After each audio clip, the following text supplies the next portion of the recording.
L'Estac poursuit sa belle série, 4e match sans défaite pour les Troyens, 3e victoire sur ces 4 matchs.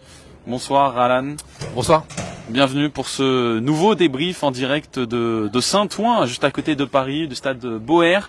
Alors là, vous voyez l'arrière de la tribune. Voilà, on est en direct avec vous, comme très souvent, quand même tout le temps, au stade de l'Aube, de temps en temps à l'extérieur. On a fait le déplacement et on a pu voir une belle victoire troyenne. Ouais, on n'a pas fait de déplacement pour rien et les Stacks non plus, effectivement, avec cette, comme tu l'as dit, 4e rencontre sans perdre. Et surtout, moi, ce qui me donne de l'espoir pour la suite, c'est 4e match sans encaisser de but. Ça faisait 5 ans qu'il n'y avait pas une telle série de matchs sans prendre de but de la part de l'Estac. Et surtout, l'Estac n'a rien concédé défensivement aujourd'hui. Un petit arrêt, on va dire, de Nicolas Lemaitre en première mi-temps, et puis une défense très solide, enfin voilà, et puis de la réussite, enfin pas de la réussite, de l'efficacité offensive, parce qu'en fait, je pense que l'Estac doit avoir 3 ou 4 occasions dans le match et 3 buts. Voilà, on va en reparler en détail, mais soirée en tout point réussie, et avec la conclusion, c'est que l'Estac n'est à ce jour plus relégable. Voilà, en plus une barragiste, que c'est le Red Star qui du coup passe 17e et l'Estac est monté 16e et à 3 points du 8e qui est Grenoble, qui sera le prochain adversaire de l'Estac en championnat dans 15 jours.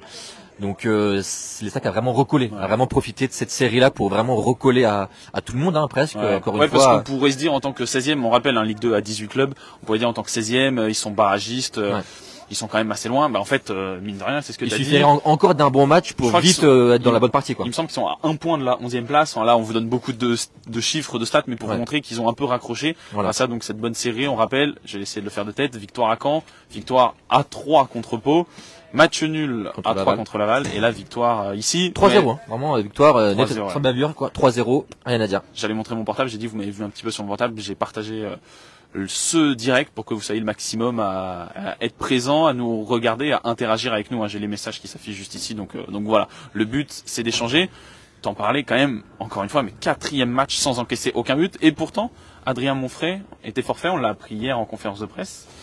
Mais en fait, je pense que au-delà des joueurs mis sur le terrain, c'est l'état d'esprit en fait de cette équipe défensivement. On en parlait avec des joueurs là en zone mixte, de faire les choses ensemble, de courir ensemble. Et puis il y a ce noyau dur là avec Kanté devant la défense, Diaz qui vraiment je trouve prend une dimension en ce moment importante. Ça a coïncidé aussi avec la mise sur le terrain de Nicolas Lemaitre dans les buts, mine de rien, 4 matchs pour lui et 4 clean sheets. Donc voilà, du coup Godzi qui a remplacé Monfray, pour revenir à ce que tu disais, rentre là-dedans dans une équipe qui défensivement va beaucoup mieux, et lui s'intègre là-dedans. Il a fait un très bon match, d'ailleurs il a l'une des meilleures notes dans l'Est éclair demain.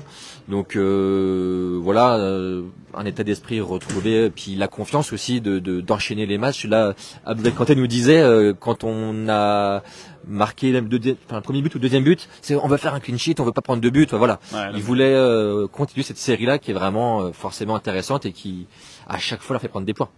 On le disait il y a quelques directs, il y a quelques jours, quelques semaines, mais moi je trouve cette équipe, certains joueurs, quand ils sont dans une équipe en confiance, qui a confiance entre eux, par exemple la frappe d'Assoumou, pour ceux qui ont pu voir le match, qui marque du coup le but du 2-0, frappe exceptionnelle, excentrée, vraiment, il nous avait pas habitués à ce genre de but Lucardo opposé, c'est ce qu'il veut faire, 90e minute, honnêtement, il nous a un peu surpris. Grâce à Assoumou. Je sais pas s'il s'est surpris lui-même, mais effectivement, comme tu dis, ce sont des gestes peut-être qu'il n'aurait peut-être même pas tenté il y a encore un mois, sûrement pas réussi d'ailleurs il y a un mois. Là, encore une fois, on l'a dit, en première mi-temps, une seule occasion pour 3, si je me trompe pas, ce but de Ripard en fin de première mi-temps. En seconde période, plutôt maîtrisé de la part de l'Estac qui n'a rien concédé, et puis 2 occasions de 2 entrants en fin de match qui marquent tous les deux. Voilà, 3-0, ça, voilà. Ils sont arrivés et ils ont vaincu, sont partis, quoi. Voilà. Il y a eu un message de Bruno, alors, ce qui va casser peut-être un peu la dynamique du soir, mais qui nous dit, du coup, Bruno sur Facebook, résultat positif contre 3 petits points, les derniers du classement avec un budget d'une équipe Ligue 1. Non mais c'est sûr, mais après c'était tous. tout dépend de ce qu'on attend en fait de l'Estac aujourd'hui. En fait, honnêtement, on a vu que l'Estac pouvait battre Metz et puis se faire balader par Rodez ou enfin voilà, si je me trompe pas. Enfin voilà. Ouais.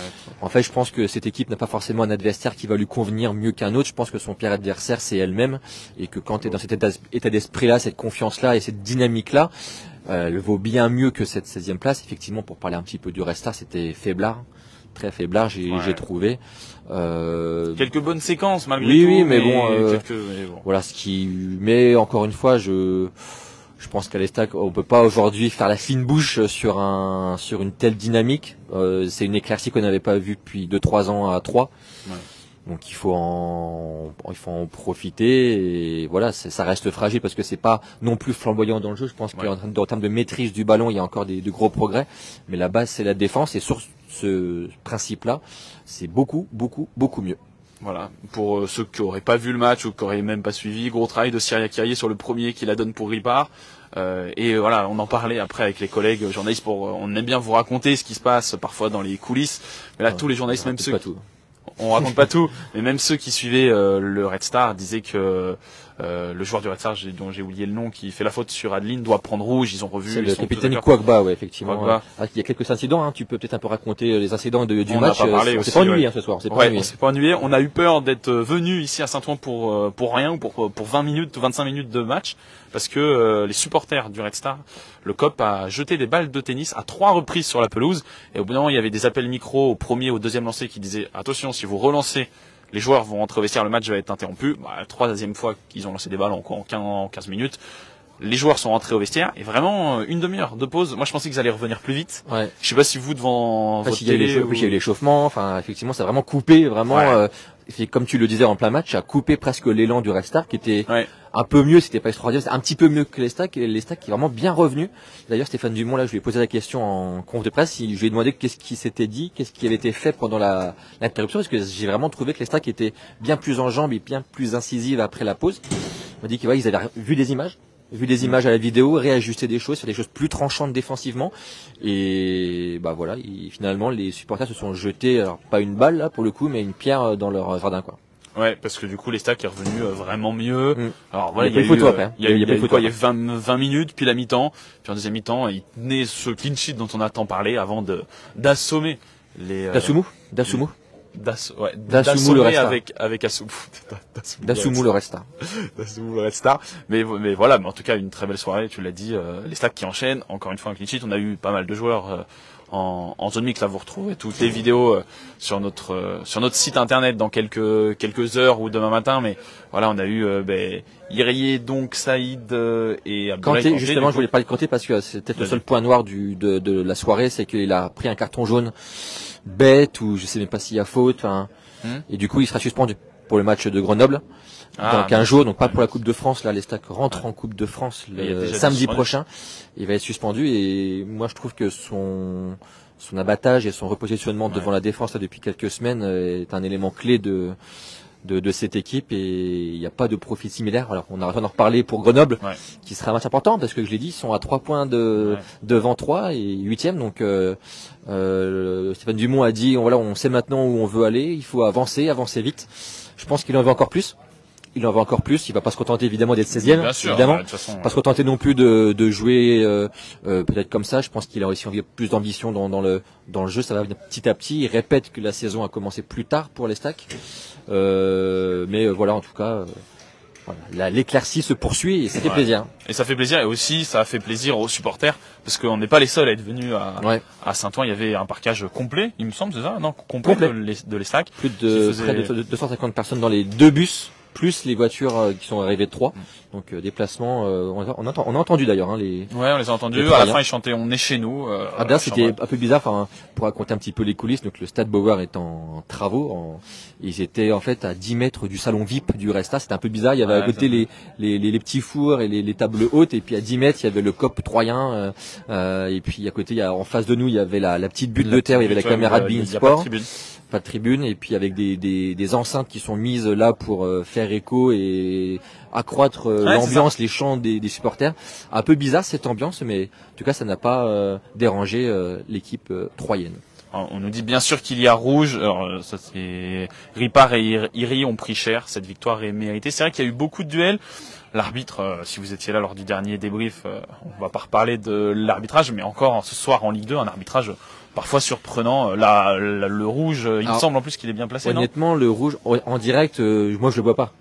Oui. Alors, on parle d'une faute sur Adeline de Quagba, mais en fait il met la semelle en avant, comme ça sur la jambe d'Adeline qui, franchement, il peut lui casser la jambe. Hein. Ouais, franchement. Et au ralenti, on s'est dit, waouh, en fait c'est rouge. S'il y a VAR, c'est rouge direct. Bon, voilà, il y a pas la VAR en Ligue 2. Mais voilà, mais cette victoire est méritée, clairement. Ils ont tenu le clean sheet, ils ont, je l'ai déjà dit, assommé les Red Star Men qu'ils appelaient comme ça. Et oui, non, pour expliquer le truc des enceintes qui était un peu perturbant, je sais pas comment vous le percevez quand vous regardez le match, mais nous en fait c'est qu'il y avait un micro qui était devant, je pense, le cop du Red Star, et des enceintes qui diffusaient ce que enregistrait le micro avec 2 secondes de décalage dans tout le stade. Donc ça faisait grosse ambiance, mais un peu en décalé, alors qu'en fait, en réalité, il y a un cop qui chante fort, mais un cop qui chante, quoi. Donc voilà. Voilà, Siegfried il nous dit grosse faute. Bon, on va pas. Je pense qu'on est tous d'accord, hein, même. Le ralenti, franchement, il est flippant, quoi. Il est vraiment flippant. Ouais, pour vous raconter, voilà, les gens du club du Red Star, les journalistes qui suivent, qui sont peut-être attachés à ce club-là et parfois moins objectifs. Nous, on essaye d'être objectifs sur les stacks au maximum, mais certains le sont moins parfois. Et ils nous ont dit non, là, il y a clairement pas débat. Il y a carton rouge, évidemment. Donc voilà. Ça n'a pas changé la phase du match en tout cas. Non, mais non, ouais. Mais il aurait pu le blesser gravement. Voilà. Mais voilà, et encore une fois, voilà, on va retrouver toutes les analyses dans le journal de demain, qui est même déjà sorti, hein, il est 23h47 au moment où nous parlons. Sur le fil, c'était sur le fil ce soir. Mais avec les 30 minutes d'interruption, ça va transpirer un peu parce que on a le bouclage à une certaine heure et 23h, et le temps d'avoir les réactions du coach, qui sont déjà dans le journal de demain, sauf si j'annonce un truc qui est bas, si. Parfait. Les notes qui iront de 4 à 7 demain si j'ai bonne mémoire. Et forcément des bonnes notes défensives. Moi j'ai vraiment bien aimé, je vais insister là-dessus, mais cette charnière là, alors on aimait déjà beaucoup Monfray Diaz, mais là j'ai trouvé que Godzi, on a fait un papier sur lui là, qui est paru ce matin dans le journal, pour un peu expliquer son parcours, etc. Et il prend vraiment sa place et je l'ai vraiment trouvé très intéressant, gaucher en plus, donc ça apporte autre chose dans les circuits de relance. Non, il y a comme des bons joueurs dans cette équipe. Faut le dire. Voilà, mais voilà, en tout cas, on va continuer là-dessus, hein, mais on va finir ce direct, mais continuer dans nos propos sur cette éclaircie troyenne. Hein, les supporters n'avaient pas vécu ça depuis des années. Combien de fois ils sont déplacés? L'Estac a gagné 3-0 et les supporters ont pu chanter. On est chez nous. Il y a un supporter du Red Star qui est venu me voir à la fin. Les journalistes ont été juste derrière les supporters, qui m'a dit je comprends pas pourquoi ils chantent ça. Et je lui ai répondu, je lui ai dit ils ont tellement souffert ces dernières années. Je suis pas sûr que ce soit contre vous particulièrement, mais là, voilà, ils profitent, ils sont contents, ils ont fait le déplacement, ils voient leur équipe gagner 3-0. Encore une fois, je suis pas sûr que ça soit arrivé très régulièrement ces dernières années. Et voilà, les supporters étaient heureux. Peut-être qu'il y en a qui nous regardent ici. Bon, en tout cas, on vous souhaite un bon retour. Pour conclure, tu parlais d'éclaircie, une éclaircie ça serait bien aussi de l'avoir en Coupe de France, parce que ça sera le prochain rendez-vous de l'Estac le week-end prochain. C'est une équipe de R2 et l'Estac n'a pas gagné en Coupe depuis 5 ans. À chaque fois se faisait battre pour son entrée en lice, donc je pense qu'une petite aventure, alors on dit pas forcément d'aller au Stade de France, mais une petite aventure en Coupe de France pour agrémenter cette fin d'année et pourquoi pas l'année prochaine, ça serait sympa aussi. Hein. Puis même pour on dit pas non, on va faire un petit débrief au Stade de France, devant le Stade de France, un petit débrief après le match, ça serait sympa. Contre qui la finale? Au Stade de Reims. Stade de Reims, oh là. Estac, Stade de Reims en finale de la Coupe de France, parfait. Et voilà, bon, on va finir sur un commentaire. Siegfried qui nous dit équipe solide ce soir, ça fait plaisir à voir. Je pense que franchement, c'est l'impression qu'on a tous. Là, 3 buts marqués, 0 encaissés, j'ai dit. C'est plus un hasard à ce moment-là, c'est plus un hasard. Voilà. Merci, on a fini cette petite analyse du match devant donc l'arrière de la tribune pour ceux qui reconnaissent, qui sont déjà venus. Au moins déjà des bonnes merguez. Hein. Ouais, on a mangé le sandwich. Il y en a qui aiment pas trop les merguez, mais les merguez sont ici très bonnes. C'est pas juste une réputation, c'est vrai. Les merguez sont bonnes ici à Beauvais. On a mangé, parfois il y a des buffets presse, là on a mangé vraiment avec à la buvette. On a vu un supporter troyen qui était là, qu'on salue s'il regarde, qui est venu nous saluer très gentiment. Oui, parce qu'il n'y avait pas que le parquage, même devant nous il y avait des supporters qui se levaient à chaque but. Donc voilà, bon, on espère que ces supporters ont apprécié, on espère que vous avez apprécié ce direct. Merci à vous de nous avoir suivis et rendez-vous très vite pour de nouveaux commentaires sur les stacks. Bonsoir. Bonne soirée.